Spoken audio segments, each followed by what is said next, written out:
National Weather Service in New Orleans has issued a severe thunderstorm warning for southern Harrison County in southern Mississippi until 6:45 p.m. Central Daylight Time. At 6 p.m. Central Daylight Time, a severe thunderstorm was located over Gulfport, moving southeast at 30 miles per hour. Hazard, 60 miles per hour wind gusts and quarter-size hail. Source, radar indicated.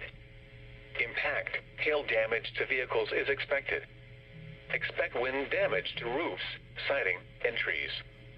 Locations impacted include Gulfport, Biloxi, Long Beach, Lyman and Gulfport Airport.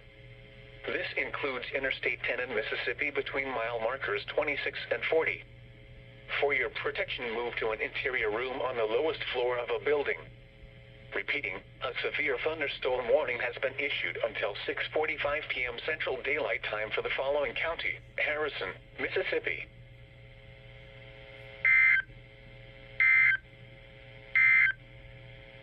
Here is the tropical weather outlook.